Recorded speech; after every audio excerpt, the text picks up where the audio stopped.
चौथे चरण के लिए दिग्गजों ने चुनाव प्रचार तेज कर दिया है और इसी कड़ी में आज सीएम योगी आदित्यनाथ हरदोई, रायबरेली, लखनऊ के दौरे पर हैं। सीएम योगी सबसे पहले हरदोई पहुंचे, जहां उन्होंने जनसभा को संबोधित किया। इस दौरान उन्होंने विपक्ष पर जमकर निशाना साधा।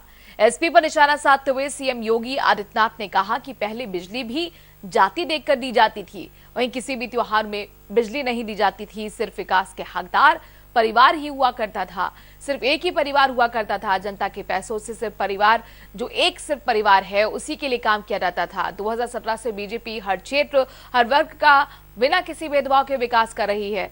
सरकार की योजनाओं का लाभ हर शख्स को मिल रहा है। उन्होंने अहमदाबाद ब्लास्ट मामले को दोहराते हुए कहा कि जिस साइकिल से ब्लास्ट करवाए जाते थे, अब वो साइकिल पंचर होगी। उन्होंने कहा कि पिछली सरकार में प्रदेश में दंगाइयों का बोलबाला था, लेकिन अब यूपी में डार्क जोन नहीं है। अब दंगाइयों के पोस्टर लगते हैं, दंगाइयों के घर अब नोटिस जाते हैं। उन्होंने इत्र कांड का जिक्र करते हुए कहा कि जनता का पैसा तो इत्र वाले मित्र ले गए। इसके बाद सीएम योगी आदित्यनाथ रायबरेली भी पहुंचे और जनसभा को संबोधित करने का उनका कार्यक्रम।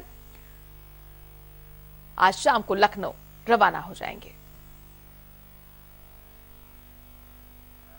तो देश की कोरोना के खिलाफ लड़ाई का प्रतीक है, लेकिन जो लोग वैक्सीन के खिलाफ दुष्प्रचार करते थे, कहते थे ये मोदी वैक्सीन है, कहते थे ये बीजेपी वैक्सीन है, आज अपने वोट की जोर से करारा तमाचे मारे उनको कि अगर मोदी वैक्सीन और बीजेपी वैक्सीन से जान बचती है तो हम इसी बीजेपी को वोट देंगे। आज इनको बताने की आवश्यकता है।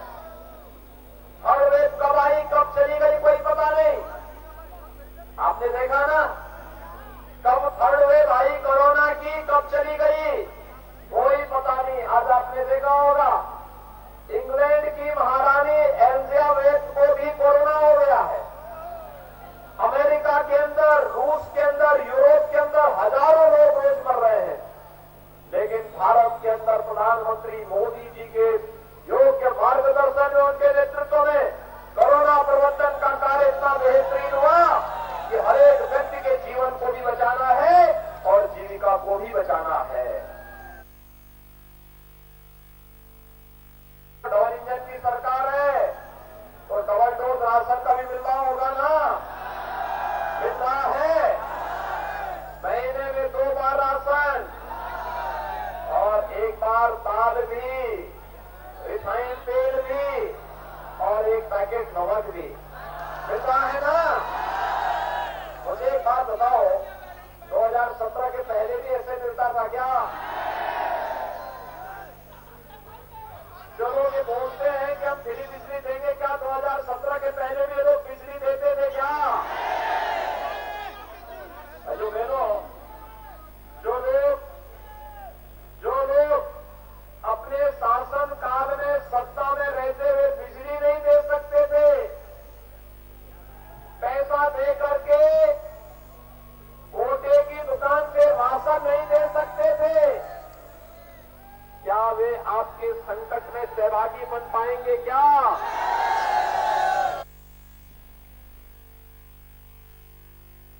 आज तो प्रदेश में 5 साल में आपने कहीं दंगा सुना है क्या? 5 साल में कहीं दंगा हुआ?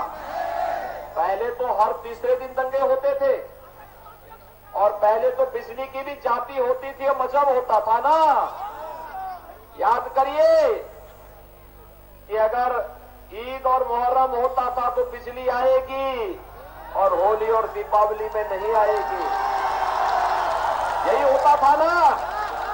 आज तो ऐसा भेदभाव नहीं है ना। आज तो चाहे होली हो या दीपावली, ईद हो या मुहर्रम या क्रिसमस हो या जन्माष्टमी और शिवरात्रि, आपको सबको बिजली, पर्याप्त बिजली देने का कार्य डबल इंजन की सरकार कर रही है। तो चौथे चरण के लिए दिग्गजों ने चुनाव प्रचार को तेज कर दिया है। एसपी प्रमुख अखिलेश यादव हरदोई में बीजेपी पर जमकर बरसे हैं। कहा इस बार जनता ने बीजेपी की खटिया खड़ी कर दी है। उन्होंने बीजेपी पर सवाल निशान खड़ा करते हुए पूछा कि यूपी में 11 लाख सरकारी पद खाली क्यों हैं। उन्होंने बीजेपी को झूठ बोलने वाली पार्टी करार देते हुए कहा कि पेट्रोल डीजल के दाम आसमान छू रहे हैं, हो सकता है कि पेट्रोल 200 लीटर पार कर जाए। उन्होंने कहा कि अगर उनकी सरकार आई तो शिक्षा मित्रों को स्थायी किया जाएगा, साथ ही किसानों को सिंचाई के लिए फ्री बिजली भी दी जाएगी।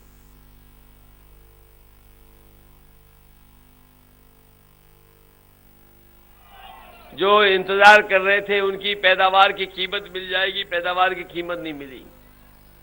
लेकिन हमारे बुलडोजर बाबा जी ने उन्हें दिन रात जगाने को कर दिया है। पूरी रखवाली करनी पड़ रही है और जो गौशालाएं बनी थीं उसमें भूखी गाय मर रही हैं। और जो बाबा जी बता रहे थे कि हम उत्तर प्रदेश को सुधार देंगे, किसानों की मदद कर देंगे, वो अपने प्रिय जानवर को भी नहीं पकड़ पा रहे हैं। ये जो नाम ले रहे हो आप, ये हमारे बाबा मुख्यमंत्री जी का सबसे प्रिय जानवर है। इसलिए हम आपसे निवेदन करने आए हैं, ये चुनाव सरकार बनाने का है। बताइए, जैसा अभी आपके ओम प्रकाश राजभर जी ने कहा, क्या कांग्रेस सरकार बना रही है? क्या बहुजन समाज पार्टी सरकार बना रही है? सीधा सीधा मुकाबला है जनता का और भारतीय जनता पार्टी का। चौथे चरण के लिए कांग्रेस पार्टी ने भी चुनाव प्रचार में पूरी ताकत झोंक रखी है और इसी कड़ी में आज कांग्रेस महासचिव प्रियंका गांधी ने लखनऊ में रोड शो कर शक्ति प्रदर्शन दिखाया है। चौथे चरण के रण के लिए रोड शो में समर्थकों का भारी हुजूम देखने को मिला। प्रियंका ने लोगों से कांग्रेस के पक्ष में वोट करने की अपील की। रोड शो में कांग्रेस कार्यकर्ताओं में जबरदस्त उत्साह भी देखने को मिला। जहां पुष्प वर्षा से प्रियंका का स्वागत हुआ तो वहीं कांग्रेसी समर्थक रोड शो में झूमते गाते नजर आए।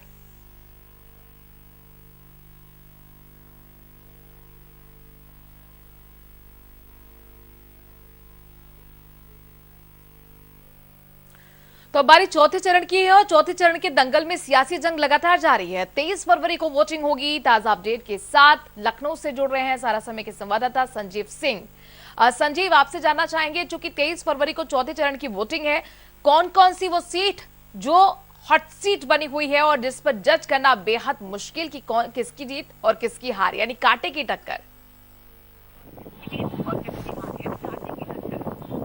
बिल्कुल, आपने सही कहा कि जो चौथे चरण का मतदान हो रहा है और 9 जिले के 59 सीटों पे जो है ये मतदान होने वाला है। इनमें से कई ऐसी सीटें हैं जिसमें कि कांटे की लड़ाई है और त्रिकोणीय लड़ाई है, जबकि कुछ ऐसी सीटें हैं जहां पर सीधे जो है भारतीय जनता पार्टी की जो टक्कर है वो समाजवादी पार्टी से है। अगर 9 जिलों की बात की जाए तो पीलीभीत है, लखनऊ है, सीतापुर है, उन्नाव है, रायबरेली, बादा, फतेहपुर, ये जिले इसमें शामिल है और उनकी 59 विधानसभा सीटों पर जो है चुनाव होने वाले हैं। और उसके अगर प्रचार प्रसार की बात की जाए तो आज देर शाम यानी कि 6 बजे जो है चुनाव प्रचार प्रसार जो है थम जाएगा। यही कारण है कि जितने भी राजनीतिक दल के जो वरिष्ठ नेता हैं या स्टार प्रचारक हैं, उन्होंने अपनी पूरी ताकत जो है झोंक दी है। अब पूरे प्रदेश में जो है लगातार जो है एक के बाद एक चुनाव प्रचार किए जा रहे हैं। अगर अमित शाह की बात की जाए तो वो आज पीलीभीत में है। इसके अलावा सीतापुर के महरौली में भी उनकी जनसभा है, बाराबंकी में है। अगर योगी आदित्यनाथ की बात की जाए तो हरदोई में, और इसके अलावा रायबरेली जो कि कांग्रेस का ये कहा जा सकता है कि गढ़ भी हुआ करता था। इसके अलावा जो है अगर स्मृति ईरानी की बात की जाए तो वो प्रयागराज में है। अगर बीएसपी प्रमुख मायावती की बात की जाए तो उनका भी जो है प्रयागराज में जनसभा चल रही है। इसके अलावा अगर अखिलेश यादव की बात की जाए तो हरदोई में, रायबरेली और सुल्तानपुर में जो है उनकी जनसभा है। वहीं कांग्रेस की जो राष्ट्रीय महासचिव है प्रियंका गांधी वाड्रा, वो जो है लखनऊ के 2 विधानसभा सीटें यानी कि बक्सी का तालाब और इसके अलावा चिन्हट सीट में जो है वो रैली करेंगे और इसके अलावा जो है लोगों से जनसंवाद भी करेंगे। तो ये कहा जा सकता है कि आरोप प्रत्यारोप का तो दौर शुरू ही हो चुका है और जिस तरह से चौथे चरण के मतदान के आज आखिरी दिन है प्रचार प्रसार के, सभी स्टार प्रचारकों ने और सभी राजनीतिक दल के जो नेता हैं उन्होंने अपनी पूरी ताकत झोंक दी है। जी शुक्रिया संजीव, तमाम जानकारी हम तक पहुंचाने के लिए। तो एडी चोटी का जोर लगाते हुए तमाम दिग्गज स्टार प्रचारक कोशिश ही कि अपने पक्ष में माहौल बनाया जा सके, चूंकि आज शाम 6 बजे चौथे चरण के लिए प्रचार थम जाने वाला है। एक छोटे से ब्रेक के लिए रुक रहे हैं, जल्द हाजिर होते हैं।